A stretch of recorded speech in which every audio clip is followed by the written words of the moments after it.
Hai, aku Dayan dan umurku 20 tahun. Aku jatuh cinta di hari pertama kuliah. Aku tidak sedang bercanda. Aku sudah berjanji pada ibuku kalau aku akan fokus pada kuliahku dan tidak akan jatuh cinta pada cowok manapun. Tapi saat aku melihat Brad, aku langsung mengingkari janji itu. Kami punya koneksi instan dan tak lama kemudian kami menghabiskan setiap momen bersama.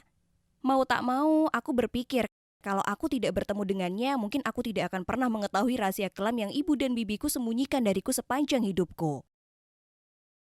Jadi begini, ibuku membesarkanku sendirian dan aku tidak tahu siapa ayahku. Anggap saja sepertinya ibuku punya banyak masalah, jadi dia benar-benar tidak mau aku mengalami situasi yang sama dengannya.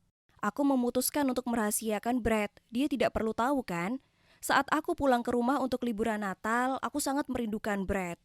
Tapi aku tidak bisa memberitahu ibuku tentang dia, jadi aku akan menunggu sampai dia pergi tidur sampai menelponnya.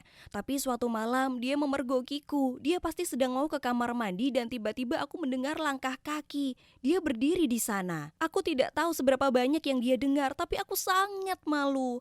Kukira dia akan mengambil ponselku dan menyuruhku berhenti, tapi dia malah berjalan kembali ke tempat tidur. Aneh sekali. Di pagi hari dia sedang duduk di meja dapur sambil tersenyum dan dia berkata, "Jadi siapa dia? Undang dia, jangan malu." Aku tidak percaya, aku pikir dia akan panik, tetapi dia malah ingin bertemu dengannya. Dia menyarankan agar kami mengundangnya makan malam karena bibiku juga akan datang malam itu. Ibu dan bibiku sudah seperti sahabat, dan pada dasarnya mereka membesarkanku bersama. Jadi aku sangat senang dia bisa bertemu Brad juga. Dia naik bus sore itu karena dia sangat ingin bertemu denganku dan ibuku bilang dia boleh menginap di kamar cadangan. Begitu ibuku melihat Brad, dia menyeringai padaku dan membisikkan betapa tampannya dia. Kemudian kami duduk untuk makan malam dan mulai mengobrol. Ibuku punya banyak sekali pertanyaan untuknya dan itu agak canggung. Dia tidak mau diam dan itu membuatnya tampak usil. Dia bertanya di mana dia dibesarkan, apa pekerjaan ibu dan ayahnya dan bahkan menanyakan nama dan barang-barang mereka. Sementara itu, bibiku cuma duduk diam dan suatu saat dia bangkit dari meja dan pergi ke taman. Ibuku berlari mengejarnya dan Brad menatapku khawatir. Aku tidak tahu apa yang salah. 10 menit kemudian ibuku masuk dan ekspresinya berubah total. Dia berubah dari hangat dan ramah menjadi sangat kaku dan dingin. Dia memandang Brad dan aku dan berkata dia memutuskan aku masih terlalu muda untuk punya pacar yang boleh menginap. Dan kemudian meminta Brad pergi. Aku tidak percaya. Maksudku aku berumur 20 tahun. Dia bersikap kasar sekali. Jadi aku berkata padanya, "Bu, kenapa? Tolong, bisakah dia menginap saja?" Aku hampir memohon padanya, tapi dia terlihat begitu serius dan tegas dan aku tahu dia tidak akan berubah pikiran.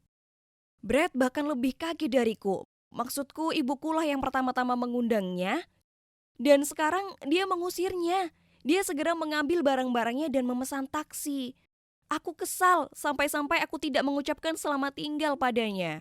Aku hanya menangis dan merasa sangat marah pada ibuku. Tepat setelah Brad pergi, aku berlari ke atas dan mengunci diri di kamar, dan ibuku berdiri di seberang sana memohon untuk berbicara denganku. Dia bilang ada sesuatu yang perlu dia ceritakan padaku. Aku menolak untuk keluar dan malah duduk di lantai di sisi lain pintu. Aku bisa mendengar ibuku menangis dan langsung tahu kalau ini serius. Dia bilang alasan dia tidak ingin Brad menginap adalah karena dia sebenarnya saudara tiriku. Tidak, aku tidak mengerti. Aku bertanya apakah ayahku juga ayah Brad, dan kemudian aku marah. Kupikir ibuku tidak tahu siapa ayahku. Aku membuka pintu dan aku hampir mulai berteriak padanya. Tapi dia memberitahuku apa yang sebenarnya terjadi. Aku telah diadopsi, sebenarnya aku diculik oleh bibiku saat aku lahir. Ceritanya panjang dan mengejutkan. Tapi pada dasarnya orang tua kandungku adalah pasangan kaya, tapi mereka berjuang untuk bisa hamil.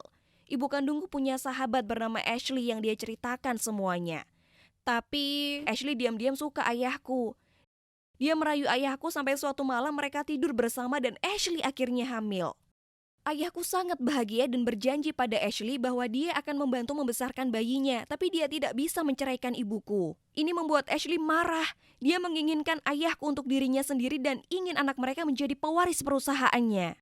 Pada saat yang sama, ibu kandungku hamil samaku. Dan saat ayah mengetahuinya, dia segera melupakan Ashley dan mencoba melupakan kesalahan yang dia lakukan pada suatu malam. Hal ini tentu saja membuat Ashley semakin marah, tapi dia tetap berpura-pura berteman dengan ibuku. Saat ibuku melahirkanku, ayahku sedang dalam perjalanan bisnis dan Ashley membayar seseorang untuk menyelinap ke rumah sakit dan menculikku. Orang itu ternyata adalah bibiku. Dia melakukannya karena dia sangat membutuhkan uang, jadi dia menyelinap masuk berpakaian seperti perawat dan di tengah malam mencuriku. Tapi dia tidak cukup kejam untuk membuangku begitu saja atau meninggalkanku di panti asuhan. Jadi dia membawaku ke rumah kakaknya dan memberitahunya kalau dia menemukanku ditinggalkan di jalan. Kakak perempuannya yang tidak pernah mau menikah namun selalu mau menjadi seorang ibu sangat bahagia dan memutuskan untuk membesarkanku. Tapi beberapa hari kemudian tersiar kabar seorang bayi hilang. Ada deskripsi persis tentang apa yang kupakai dan bahkan fotoku setelah aku lahir. Tidak dapat disangkal kalau aku adalah bayi yang hilang itu. Ibu baruku mengonfrontasi bibiku tentang hal itu dan menemukan kebenarannya. Bibiku mengatakan tidak mungkin mereka bisa mengembalikanku karena bibiku telah menghabiskan seluruh uang yang telah dibayarkan kepadanya untuk menutupi sejumlah utang. Dan dia tidak mau masuk penjara. Jadi mereka memutuskan untuk membesarkanku seolah-olah aku benar-benar anak kandung mereka. Rahasia itu akan tetap tersembunyi dariku kalau saja aku tidak membawa pulang Brad. Ibuku sangat kaget saat aku membawa anak ayahku dan Ashley ke rumahnya dan memperkenalkan dia sebagai pacarku. Saat ibuku menceritakan semua ini padaku, aku hanya duduk membeku. Ini benar-benar sulit dipercaya. Aku merasa sakit. Mereka telah berbohong kepadaku selama bertahun-tahun dan yang lebih buruk lagi, pacarku sebenarnya adalah saudara tiriku. Seluruh hidupku berantakan. Aku membencimu, Ibu, dan aku juga membencimu, kataku pada bibiku. Kamu membantu monster jahat Ashley mendapatkan apa yang dia inginkan dan sekarang kamu telah menghancurkan hidupku dan mengambil keluargaku. Ibuku mengulurkan tangan untuk memelukku, tapi aku tidak ingin dia berada di dekatku. Kami berdua hanya duduk di sana sambil menangis. Dia mencoba menenangkanku dan membuatku rileks, lalu dia menghela nafas dan berkata, "Maaf, aku benar-benar minta maaf. Sepanjang hidupmu, aku telah berusaha menebusnya untukmu. Kupikir cintaku padamu sudah cukup. Sedangkan untuk Ashley, ya, ku dengar dia tidak mendapatkan apa yang diinginkannya pada akhirnya." Apa? Kenapa? Aku tidak mengerti. Tapi dia berhasil menculikku kan? Aku menyeka air mataku dan menatapnya. Iya sayang, tapi tujuan utamanya adalah menjadi istri ayahmu. Tapi itu jelas tidak terjadi. Lalu dia melanjutkan. Setelah bibiku menculikku, Ashley melahirkan Brad dan sangat bahagia karena memikirkan orang tuaku tidak lagi punya bayi dan ayahku kini akan meninggalkan ibuku dan tinggal bersamanya. Namun, bukan itu yang terjadi. Ya, putri kesayangan mereka dibawa pergi, tapi ayahku tetap tinggal bersama ibuku dan semakin mencintainya. Ayahku tidak berpikir hidup bersama Ashley, tapi rupanya ayahku masih membantu membesarkan Brad hingga sekarang.